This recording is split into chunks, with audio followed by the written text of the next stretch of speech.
You're listening to the Longer Haul Youth Ministry Podcast with Jody Livingston and Chris Trent, episode number 68.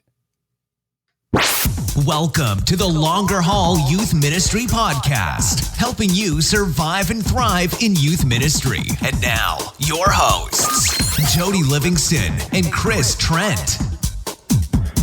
Well, hey, everybody. Welcome to the show today. Thanks for tuning in and listening wherever you are and wherever this finds you. Thanks for making this podcast today a part of your day. If it's your first time checking out the show, welcome. We are glad you are here. And if it's not your first time and you're a glutton for punishment, you just keep coming back, keep listening. Well, thanks for coming on back. We're glad you're a part of the Longer Haul community. If you enjoy the podcast, what you find here, we would love for you to share it with other youth pastors and youth workers that you think would also benefit from it. And also make sure you subscribe to the show so that you can get the goodness every time a new episode drops.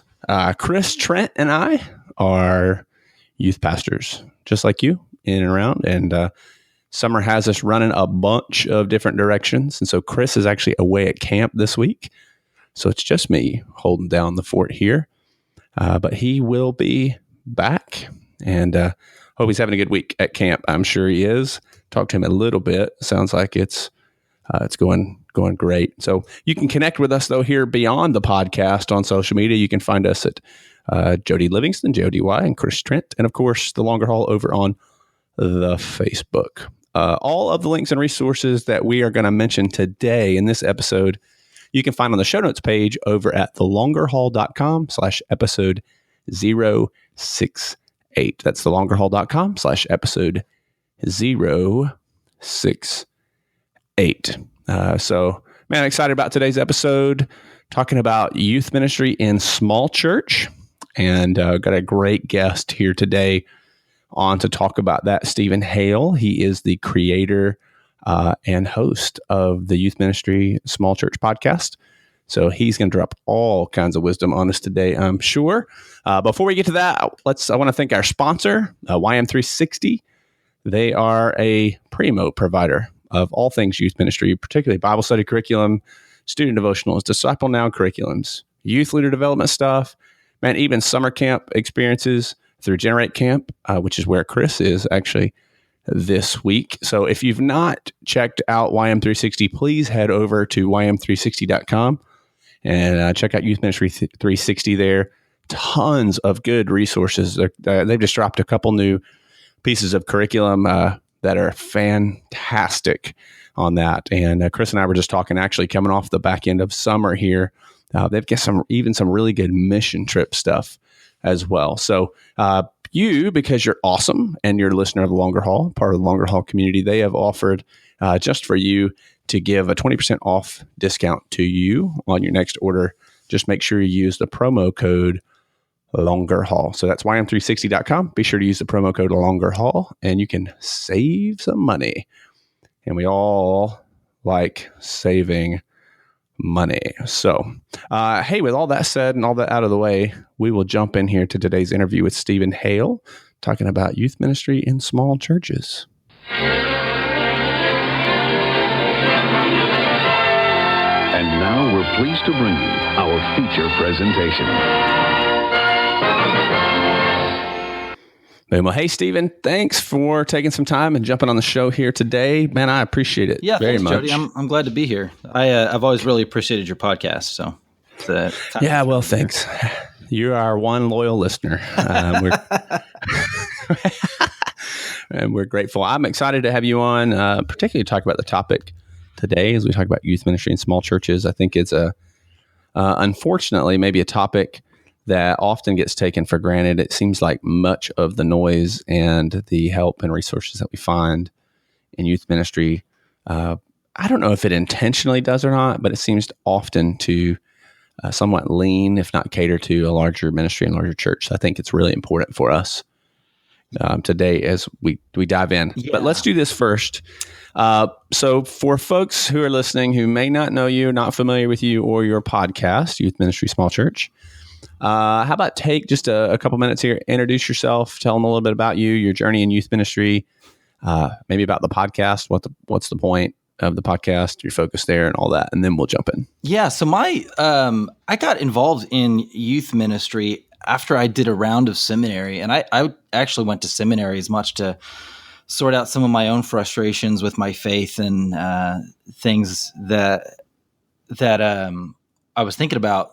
But I got out of seminary, and I was thinking, like I got to find a job, And so I was still pretty frustrated with lots of churches. So I made a list of all the things about different churches that I didn't like. It was pretty not the most character I ever had, but that's what I did.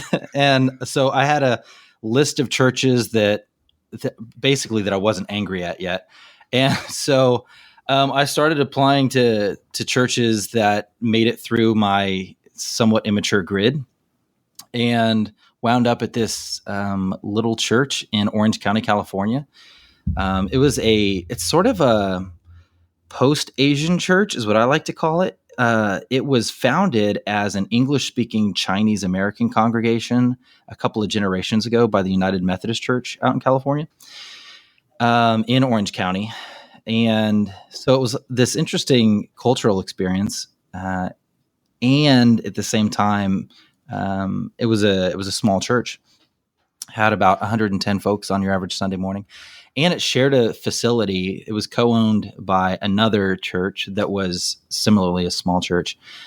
And so I was youth director at this church, and connecting to other Methodists, especially Methodists try to connect with other Methodists, like a lot of denominations. And I realized that almost all of the youth directors I was meeting were pastoring in small churches, And so over time, I paid more attention to this, and I realized that on one hand, a lot of these folks had a lot more experience than I did. And so they, definitely knew a lot of practical things that I didn't know. I also saw a few other things. One, very few of them had any theological training. And two, there was a super high turnover in that community. There were some youth directors I knew who had been around for a long time. And then there were some I knew who had been around 3 months, 6 months, 9 months. And so over time, I just realized that there weren't a lot of resources to help these new folks get up to speed quickly. That's something I thought about for a long time. How do you do that more effectively, and what can we do? And finally, I just said, you know what? This is not just a problem of my local area. It's not just a problem of my particular community. This is a problem in the United States. Most American churches are small churches. Half of the churches in the United States, for example, have less than 75 people. And most of those youth directors have either been at it for a long time or are pretty new and could really use some tools to help them get up to speed pretty quickly. So, so that's how I started the Youth Ministry Small Church podcast. Since I was at that church for about 4 years, and then shifted to a slightly bigger church. I'm actually slightly outside of the size perimeters for my own podcast, but I'm pastoring this. I'm a youth director at this great church in Redondo Beach. Man, I'm like a block from the ocean. The weather's great. I drive in from relatively hot Southern California to nice ocean breezes every day, and my church is healthy. The people there are great. I love my community, and I'm living the dream. I'm full time. I actually get a paycheck. It's beautiful. That helps. It does. It does. Yeah, and so many of us are unpaid, or paid peanuts. Yeah, I know here. So I am in the Atlanta, Georgia area, and I know in our state, just within our denomination, I think 85% of the churches are volunteer led. Okay. Right. So that's a lot. Yeah. That's a very high percentage. Yeah. And if you're volunteer led, you probably barely have time to pull off the basics of your job. You sure don't have time to invest a whole lot in yourself. Yeah. And I've been there. I've done that. I started that way, and so it's not that you can't be effective, but it looks different. Yeah. It looks different. Yeah. Yeah, man. And I realized over time that there were like there were things that if people had just told me, these like real shorthand tips, I would have immediately become markedly more effective with like a 5-minute conversation. Yeah. Yeah. Yeah. It's the little things you learn along the way, right? Yeah. Cool. Well, let me ask this before we jump in here. How would you, maybe just as a benchmark for those listening, how would you define when we talk about small church? You mentioned the parameters there for your podcast, but what does that look like? Yeah, I think a small church. So, people who study churches have noticed that churches operate differently, and they come to like growth limits. So you see lots of churches that have, man, where's some of these limits at? One is around like 70 or 80 people. You see a whole lot of churches around that size. And that's because to break through that limit, you sort of have to start to function differently. You see, there's another wall around like 110, 120 people on a Sunday morning, on your average Sunday morning. There's another one at around 200 folks. And then you start to get some that are around 400 or 500. And some of those are guidelines, of course, like in different communities, attendance patterns are a little bit different, but at least the basic principle I think is helpful because it helps us see that churches function differently when they're different sizes. And so the size that I usually quote on the podcast is around 110, 120 or smaller, because that church size tends to be the church size that functions in a specific way. But it should also be noted, like if we've got time to talk about it, that attendance patterns are shifting in the United States. And so sometime if your church is the sort of church where people come to church 3 or 4 times a month, in that case, you're thinking like 110 folks on a Sunday morning. But that's not true in a lot of the country anymore. Yeah. I think it's, what is the book? Taking Your Church to the Next Level. Okay. Talks about those kind of barriers, breaking through, how to move beyond that. How to kind of lead through that to the next spot. So he mentioned some of that. I think when I think small church, that's kind of what I'm thinking as well. And really, and I guess like you're saying too, it's more of a guideline than a flexible, and kind of a flexible number rather than kind of a set in stone thing. And I think what I've realized over the years is, regardless of your size, there's always somebody bigger and there's always somebody smaller, you know? Yeah. And sometimes it doesn't necessarily feel that way, but the reality is it's usually true. Yeah. So Two of us are in the tiniest churches or the biggest. And you can be in a healthy situation. Small church doesn't mean unhealthy either. Yeah, that's right. Man, I remember I was in this class once in seminary, and they brought in, it was like a practical ministry sort of class, and they brought in this guy who was talking about, had a reputation for growing churches. And he came in and he's sort of laying out, he's trying to get through a lot of content quickly. And so he winds up saying things like, so then I did this, then I did this, then I did this. Like he made it a lot more black and white than I think he really intended to. But anyway, at the end of the conversation, there were a lot of people that were deeply offended by what he said. And one of those folks said, my church is not going to grow. I'm pastoring in a town of, the whole town has like 250 people. My church has 45. Like, how big do you want it to get, you know? And I thought that was a really important point. Some of us are just like, if you're in a small town, well, you're in a different context than I am in Southern California, you know? Yeah, I think I heard Larry Osborne once at a training I was at say, there's this myth that all healthy things grow.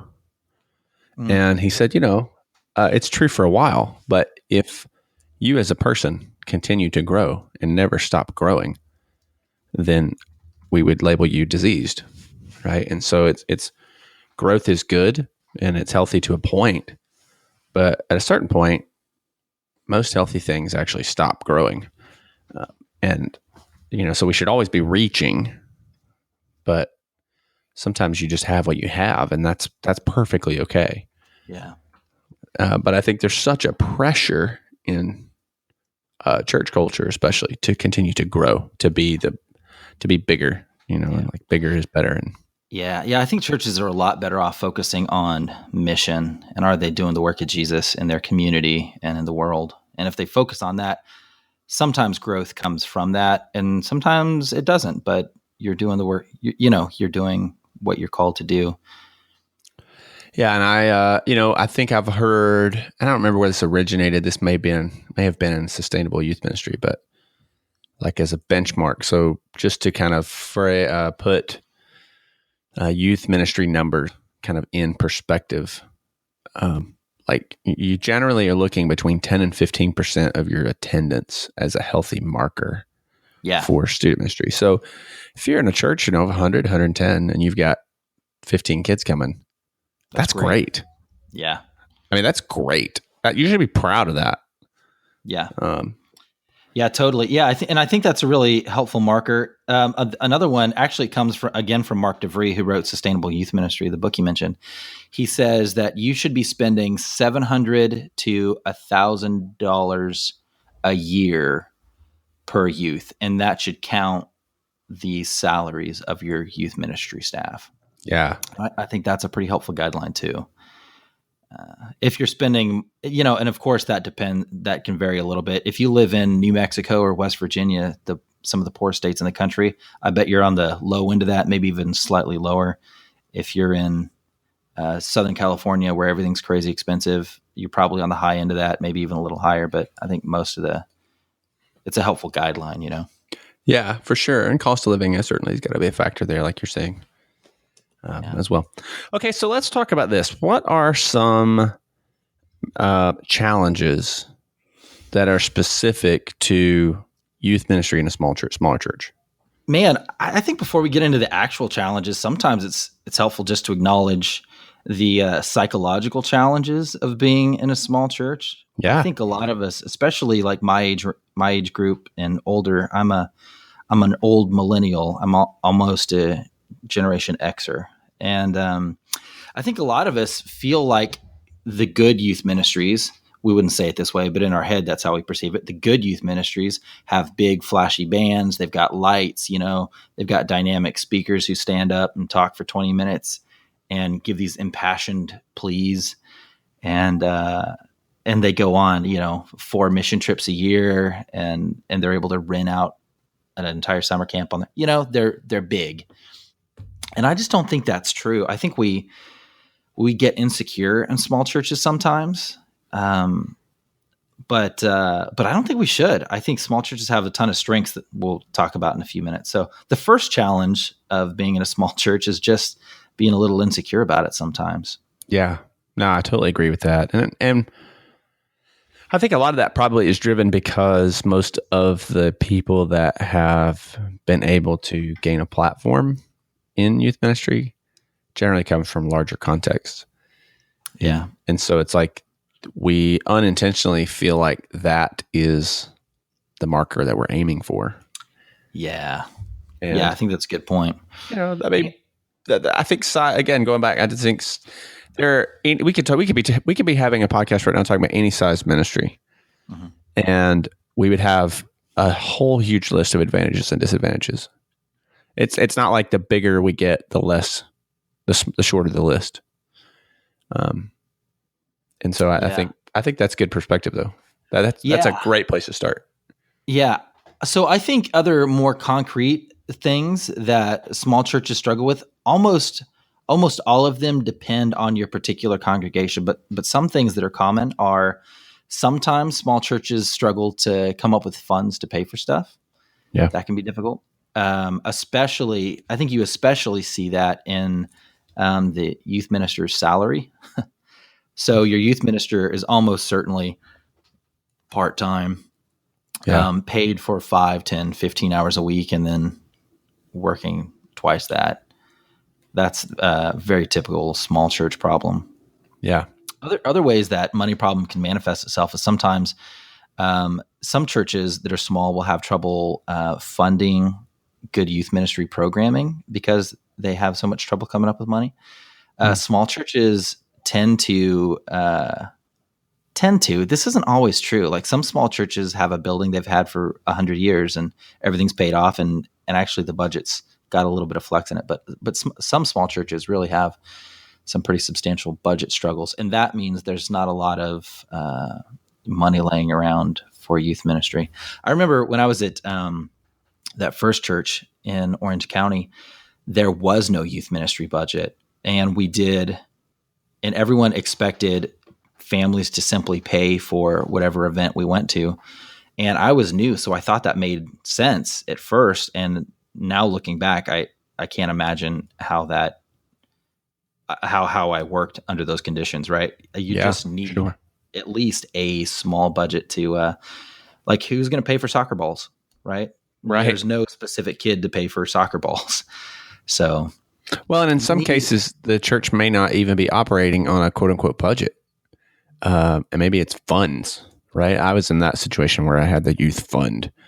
And what did that look like? If somebody felt like they wanted to give to the youth fund, they'd give to it. And if they didn't, they didn't. And I remember I was their first youth pastor when I got hired, and I was part-time.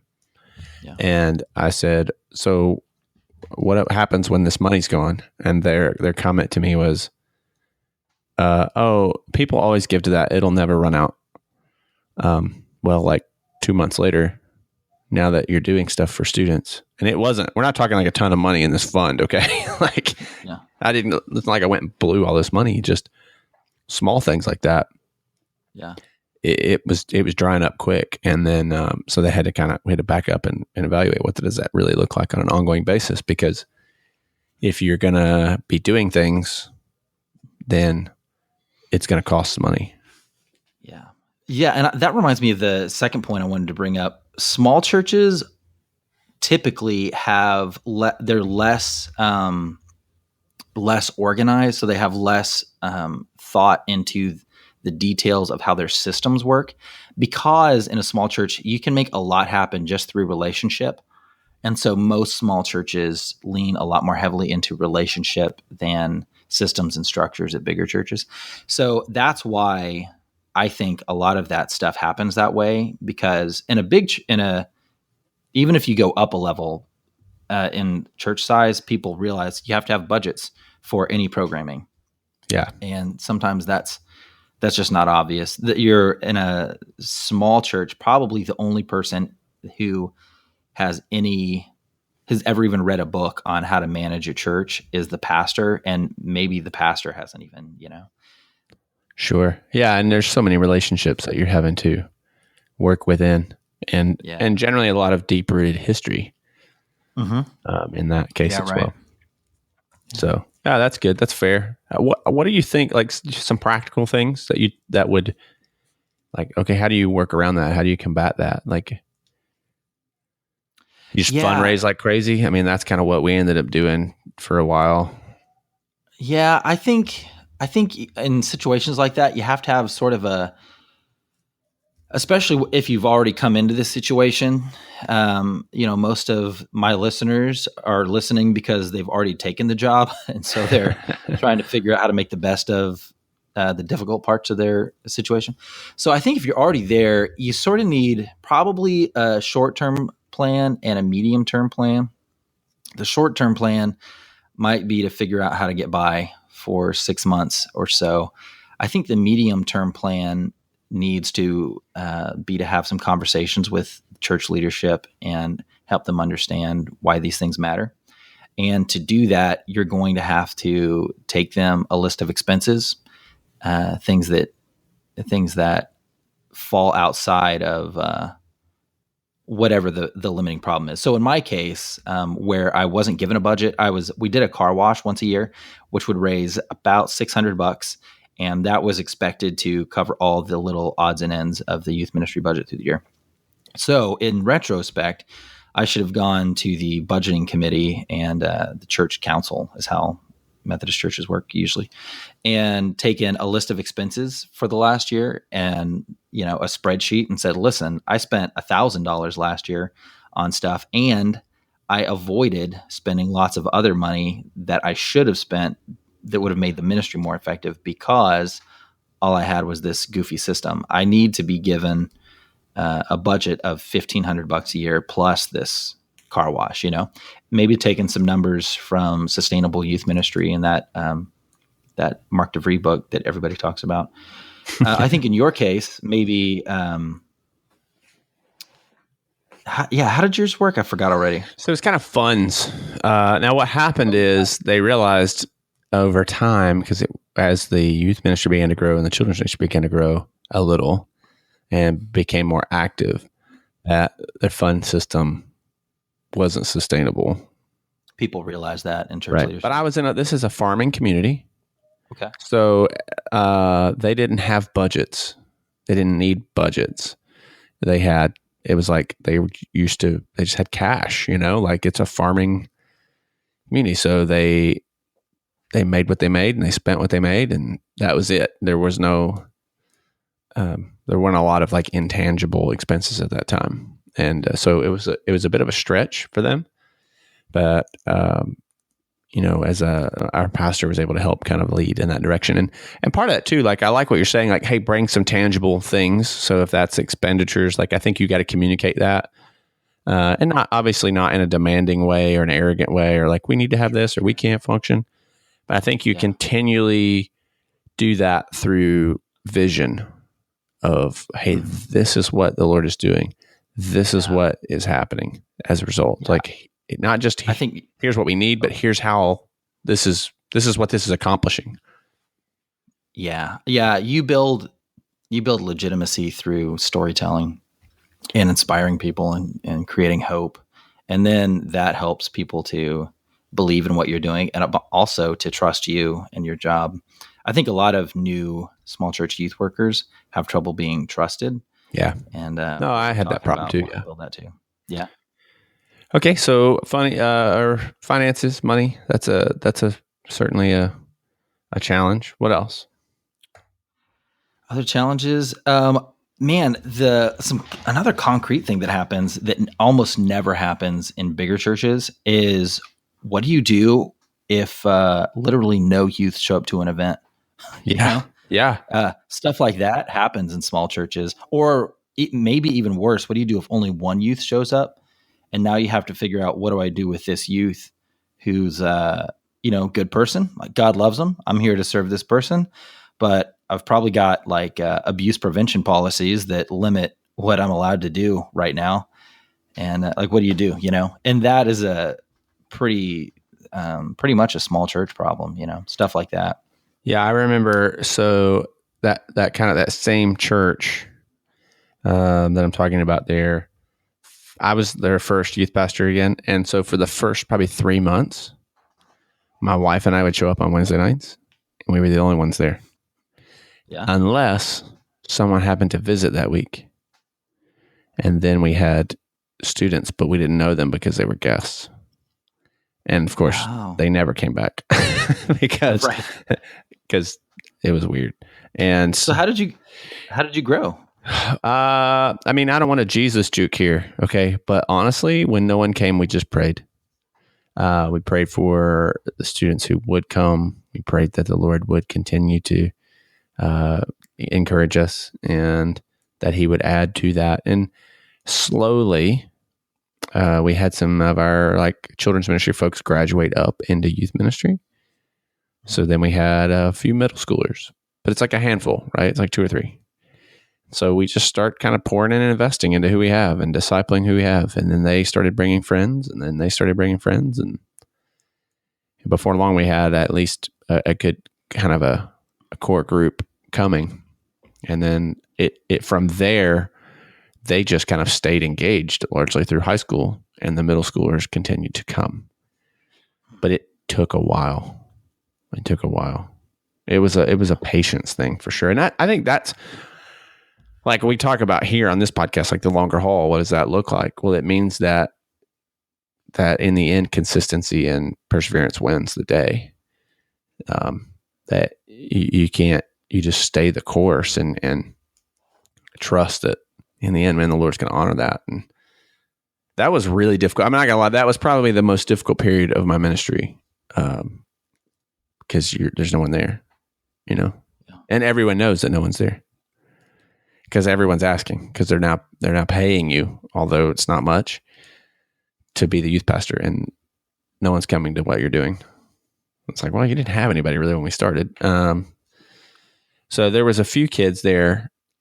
The church had a few students, but they were older high school kids, and they had never really had a youth pastor, so they didn't really care to come to anything. Yeah. So, yeah, that was tough. Yeah, that sounds brutal. It was a long time, man. It felt like forever. Yeah. And it was probably the worst part was having those kids visit. And it didn't happen often, but it did happen a few times in there. And it's like, what do you do? What do you tell them? Yeah. Because I mean, it's crazy. Yeah. Hey, but I think there's a lot of advantages to being in a small church too. Yeah. So let's talk about those. Okay. Because I agree. So I think there are a ton of advantages. Yeah. For me, when I think about this, I noticed this one massive advantage that small churches have that I think pays off in a bunch of different ways. And that advantage is that small churches tend to be a lot more community driven. They function a little bit more like a big family. Yeah. And that pays off in all the important ways. That's the stuff that makes big churches jealous. Yeah, I agree. That's huge. Yeah. So I think you wind up, one of the core things that a lot of your listeners have probably heard of the Growing Young stuff that's come out of the Fuller Youth Institute. And before that, they were doing Sticky Faith. And so the Fuller Youth Institute has been trying to figure out what is it that creates long-term faith in your youth group, right? And the youth that are in your youth group. And over time, they've done more and more research with this. But one of the things that they found that's pretty consistent is that one of the markers of youth who develop a sticky faith is that they have good relationships with multiple adults in the church. Yeah. Which is kind of odd, right? And in the model of youth ministry that like I grew up thinking was normal, where the youth they hang out in the basement and they hide in the basement and they're allowed to like spray paint on the walls and do crazy stuff down there. And then, grandma just avoids going down there. You wind up sort of separating youth pretty dramatically. But it's hard. It's much harder to do that in a small church, In a small church, chances are good that most of the adults in church know the names of the youth in your youth program, or at least most of them. And that almost necessarily, I might be exaggerating a little bit, but like almost necessarily means that they're going to have some sort of relationship with those adults. No, that's good. That it pays off massively for discipleship, especially if you kind of notice it and lean into it and foster a little bit. It's the biggest. It's such a huge help for discipleship. I think it was Richard Ross.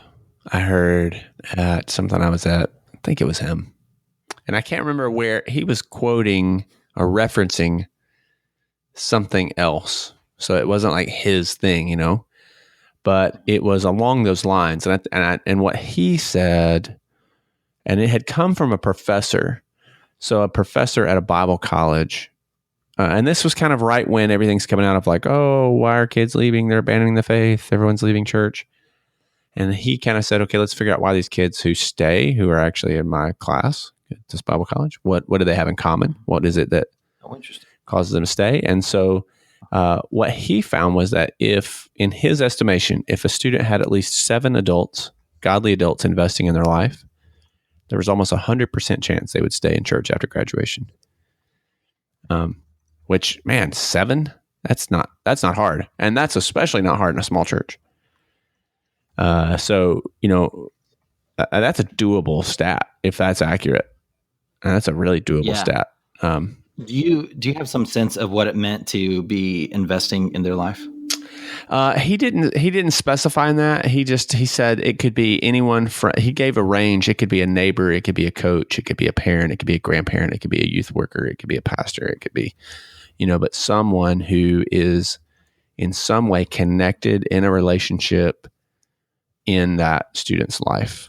and I would imagine in some form of like informal mentoring, right? And so, maybe they're just kind of having coffee or lunch, or they're just talking. Maybe it's a neighbor they just talk a lot, or a coach, or somebody. But kind of surrounding them and putting them in the relationship with adults who also love the Lord. But that came out huge. And then there's episode, I want to say 7. That might be wrong. Let me check real quick. There's Steve Parr is a guy here in Georgia who has a fantastic book along these lines called Why They Stay. And if you've not read this book, highly recommend you doing so. And they kind of took the same approach where they basically went and started looking at, okay, forget why they're leaving. Okay. And there's tons of people talking about why they're leaving, but for the ones who are staying, what is it that's making them stay? Like, what are these things? And I'll tell you this, I won't give it away because I think everybody should go read the book. It will surprise you. There are things that you would imagine that would be important that are not factors. And honestly, even in relevance to this conversation, many of them do cater very well, more naturally to a small church setting. So yeah, that's episode 7. So you can go to longerhaul.com/episode 7 or 007 and check out that interview. But the book is called Why They Stay. And it's so good. But it's just data driven. So it's just surveys. It's not opinion. It's very, very practical. Like, they're not making it up. It's just it's the data that came back. It's very factual driven. So I love that. Oh, that's awesome. But yeah, the same kind of thing they found is, like for example, I'll tell you one, whether or not a student stays in high school after graduation has very little to do with the fact of whether they actually had a youth pastor or not. And that's super humbling, right? Yeah. But one thing that did matter a lot is whether or not they liked their senior pastor of their church. Now, it doesn't do harm if they have a youth pastor, but it wasn't a significant difference. It didn't move the needle much. And what they found, and we talk about that in that interview, but it's great. I think another advantage small churches have with this relational thing is I think that works particularly well for Generation Z, for the people that are actually in our youth program right now. I think they're a lot more interested in connection and relationship than, like, they're more aware of it and cognizant of it and less impressed by flashy lights than previous generations were. And so this authenticity that you can get in relationships is a lot more important, at least across the generation in the United States. And that's a real strength of small church. Do you find that hard to, because I think there's a bit of a tension there that I find in these guys and girls, in the sense that I think they crave those relationships. I think you're right. But I think they lack the social skills, maybe the emotional vocabulary for sure, often to facilitate that relationship. And maybe a small church is able to overcome those easier because you're almost forced into it. You can't hide as much. Does that make sense what I'm saying? Yeah, I think I'm following you. Yeah, maybe that's true. So you've been around for a while, Jody. Do you think that's a problem that's come up with since everybody's had a cell phone in their pocket and they can hide in social media? Or do you think that that's just something that happens to people when they're 12? I think it's probably a little of both, in the sense that everybody starts trying to figure out who they are and wrestling with their own faith. But I think for sure the fact that there's a device in every student's hand doesn't help, because what it allows them to do in conversation is it's no longer a face-to-face conversation. It's not even really so like when I was growing up, there's a big emphasis on, okay, firm handshake, you look somebody in the eyes when you talk to them, like those kind of things. I don't know that anybody really even talks about that now. And so now you're primarily commuting through text or through Snapchat or through social media, or even email as you get older. But what it does is it doesn't force you to have conversation. Like if you text me, so let's say, Stephen, you text me, I don't have to respond right away, right? I can take some time. I can think about my response. I can craft a text in reply. So I'm not having to really respond. Plus, all of the nonverbals of communication are totally removed. Right. And then every picture I'm going to post is going to be filtered. So it's not a genuine thing, where if you and I are having a conversation face to face, or even like this, I have to respond, right? And so there's a deeper connection just that comes more naturally because of that. And so because we've removed that perhaps from much of our communication, I think it makes, it widens that gap more so than it was 15, 20 years ago, where no one had a phone. You'd go away to camp or a mission trip. We'd go off to a mission trip and there was no updating along the way, we'll be back at this time. Here's our flight number. Bye. And that was it. There was no pictures. There was no Facebook updates. There was no calling or texting or whatever. So it was just a different, there were some huge advantages to that as well. We talk about that, but I feel like even watching them interact, you've seen this, they're sitting at the same table. You're sitting across from each other. Why are you texting each other?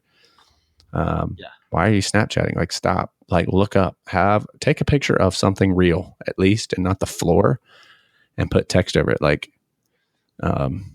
Everything Dude, seems to be so superficial, nuts. Yeah. And I think it's hard. I think as youth workers, it's hard to understand that, and I'm always skeptical of being like the old man who doesn't understand this newfangled technologies whippersnappers are using, and try and really understand, like Marshall McLuhan stuff, like how does this medium affect the message and what's really going on? Yeah. Some things are just different, and some things are better, and some things are worse. Yeah, and I don't want to be misunderstood or mistaken here that I'm saying those things are evil or not useful. I think they are, but I think the fact that it's such a predominant means of communication at the expense of others, at the expense of, I think that hinders. I totally agree. Because, if I'm talking to students, even high school students now, and they say, I just think I'm depressed. I feel like I'm depressed. Well, depression's a real thing, right? Let's talk about that. Mm-hmm. When you say you're depressed, I'm having to ask, okay, what do you mean when you say you think you're depressed? Why do you think that? And so more times than not, it comes back to, they're just really sad, and there's a difference between sadness and depression, and sadness can actually be healthy depending on the situation. Not always, but it can be. Or I am having a ton of panic attacks. Okay, well, what is a panic attack? What does that look like? And you kind of walking through that, and then it's like, I think you just have some anxiety things, which can certainly become panic attacks. But what you're showing and describing to me doesn't sound like that. And so it's just this emotional vocabulary where we're hearing things. These students are constantly hearing things, but they're not quite sure what they mean. And so because I do think to a large extent, and I'm giving examples of there, but I think because communication has become so frequently shallow that students don't know how to express themselves well. And that does hinder community. Yeah. So. Yeah, but I think, so one of the things I've noticed is, I'm a huge fan of one-on-ones. Anytime I can get a kid to go out with me to get ice cream, just sit there and talk to me for 30 minutes or 45 minutes, I think it's fantastic, right? Because they hear that they're valuable and somebody wants to sit and talk to them, and you learn a lot about this particular person and things like that, and you get time to sit and help them learn to label their feelings Yeah. and have a normal conversation. This is how humans interact usually. They look each other in the eye, or I guess at least in the Western world, that's how we interact, right? We look each other in the eye. We talk. I say something, you say something. That's how we do it. Yeah. And I think, but I do love the fact, and I think it is a huge advantage to small church ministry that it forces you into community. And I say forces, like that's almost sounds a violent thing, but I think it just naturally happens, where a lot of times in a larger ministry, you really have to work to keep that connection. And that can be a very difficult task to continue to do. So I love it. Yeah, man. You hear bigger churches when they talk about how to run small groups and stuff like that. A lot of what they're trying to do is foster the relationships and community that kind of just happen naturally. And oh, sure. I mean, we do that. So like when I was a youth pastor of 10 or 15 kids, that was the small group. That was it, right. And now I have to facilitate. I have a whole bunch of small churches within, I've got youth leaders who they are the youth minister for that kid because they've got 10 or 15 kids in their small group. And so now it's a whole new challenge of how do I convey the importance of that to these leaders to let them see that they are the minister. And that becomes a whole new challenge on its own. So, yeah. Well, cool, man. Well, Hey, before we wrap up here, if folks want to connect with you beyond this episode, what's the easiest way for them to do that? They can find us online at youthministrysmallchurch.com. And then there's a bunch of contact information on that website, youthministrysmallchurch.com. It's a real subtle name. Yeah. I like it. Or you can subscribe to the podcast, of course. We're on iTunes and all the other places you find podcasts. Or, of course, if you just want my email address, you can find me at Stephen@youthministrysmallchurch.com. And I'd love to talk to folks. Is there a resource you'd throw out to folks before we've mentioned a bunch kind of throughout, but we have. So I think if you are a new youth leader or you're interested in trying to figure out how to set up your youth ministry a little more effectively, Mark DeVries' Sustainable Youth Ministry is a book that comes up in literally every conversation I have with youth leaders. I think it's been mentioned on every single episode of Youth Ministry Small Church so far. But there's another resource that's a little bit smaller and aimed at small churches, especially if you're new. It adapts a lot of Mark DeVries' book. Mark DeVries runs an organization that used to be called Youth Ministry Architects and is now just called Ministry Architects. And one of the people that works for him is a super cool woman named Stephanie Caro. Yeah. And she wrote a book with a fellow named Brad Fiskus called Smaller Church Youth Ministry, No Staff, No Money, No Problem.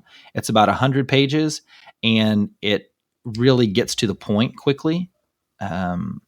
And says, you know what, your youth group probably needs to be about this big. This is how to know if you're going to judge by size. This is what you're looking for. If you're trying to figure out how much money you should spend, this is what you're looking for.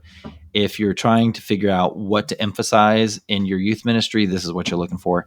And it winds up covering a lot of the basics really quickly and really quickly. Well, tell me the name of that one more time. Fantastic. It's called Smaller Church Youth Ministry, No Staff, No Money, No Problem. Smaller Church Youth Ministry. Okay. We'll put a link to that in the show notes as well as all these others that we've mentioned so folks can grab that. So if you're driving and you're like, oh no, I'll never remember that, you can go to the show notes page and get it later. So, well, cool, man. Well, hey, thanks again for giving up your time. I appreciate it. I do encourage folks to head over, particularly if you're in a small church setting. Check out Youth Ministry Small Church Podcast. It's a good thing, man. You're doing good things over there. And so hopefully hopefully you found this helpful. Reach out to Stephen if you have questions on that. You can also head over to the Longer Haul Super Secret podcast group and comment or ask questions there as well. And we'll do our best there. Chris should be back next week. Yay. And so if he survives camp, he'll be back on that. So check out next week's episode as it comes out as well. Also, don't forget to subscribe to the show if you are enjoying it and finding it helpful. And head over to Youth Ministry 360 at ym360.com. Be sure to use that promo code Longer Haul and grab yourself a 20% discount on e-goodies. So other than that, I think that's it. That'll wrap it up and do it for today's episode. So until next time, we'll see ya. Thanks for listening to the Longer Haul Youth Ministry Podcast at www.thelongerhaul.com.